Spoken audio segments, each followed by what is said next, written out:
Bonjour, alors aujourd'hui c'est la première vidéo sur la chaîne. Alors celle-ci portera sur le thème de la liberté d'expression dans les médias. Donc premier point, déjà, si comme moi vous vivez en France, vous avez de la chance de vivre dans un pays où la liberté d'expression est garantie. Mais la liberté d'expression n'est pas sans faille, il existe plusieurs règles qui nous permettent de ne pas sombrer dans l'anarchie. Et heureusement d'ailleurs parce que sinon ça pourrait très bien être une arme pour dire tout et n'importe quoi et ça pourrait être vraiment un outil très dangereux. Donc à présent je vais vous citer les 6 choses qu'on n'a pas le droit de dire dans les médias qui sont tout simplement interdits par les libertés d'expression. Merde. Et donc à présent je vais vous citer les 6 choses qui sont interdites de dire malgré la liberté d'expression dans les médias et partout ailleurs d'ailleurs. Donc la première limite c'est bien entendu l'insulte, ça me paraît assez logique. C'est généralement la règle qui est le moins respectée, mais elle mène rarement à des procès, mais c'est généralement la plus présente. Ensuite, la personne attaquée décide tout de même de mener son agresseur en justice.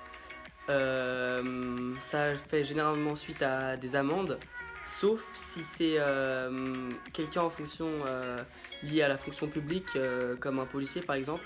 Là, ce sera plus juste une insulte, ça sera désigné comme un outrage, et dans ce cas, ça peut aller à des sanctions beaucoup plus graves. Ensuite, deuxième interdiction, c'est l'injure. Alors vous allez me dire, quelle est la différence entre l'injure et l'insulte? Alors c'est assez vague, mais l'injure, ça sera plus une attaque personnelle. Par exemple, si vous dites que cette personne est malhonnête ou que c'est quelqu'un de malsain, là, ça pourrait rentrer dans le cadre de l'injure. C'est presque comme une insulte, mais c'est tout de même différent. Et les deux ont une fonction bien différente dans la juridiction. Alors attention, il y a quand même une exception où l'injure peut être tolérée, ou disons excusée.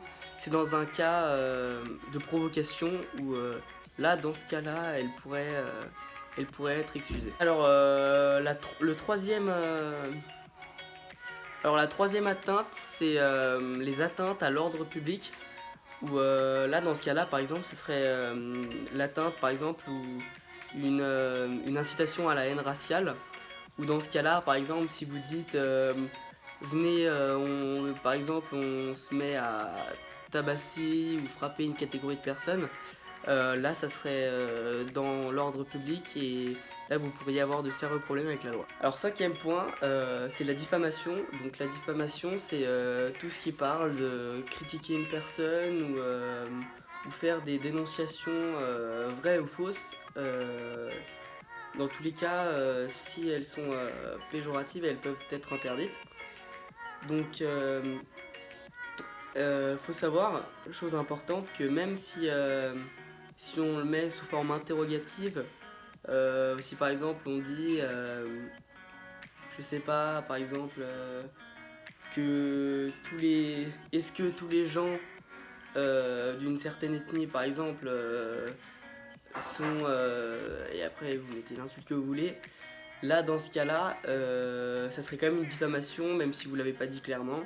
Ça serait une diffamation et ça serait interdit et ça pourrait être juridiquement poursuivi. Sixième et dernier point, qui est la sixième et dernière limite de la liberté d'expression, c'est le dénigrement. Donc vous avez totale interdiction, en fait, finalement ça rejoint un peu ce que les autres prétendent, de tout simplement dénigrer quelque chose, par exemple le produit qu'une marque vend ou quelqu'un. Ça pareil, c'est totalement interdit. Donc voilà, je viens de vous faire les 6 points que ne permettent pas la liberté d'expression d'atteindre. Et donc c'est la fin de la vidéo. Merci beaucoup de nous avoir écoutés. Et à très vite pour de nouvelles vidéos. Merci de bien vouloir vous abonner. Et à bientôt. Quatrième point, donc, c'est l'atteinte à la vie privée.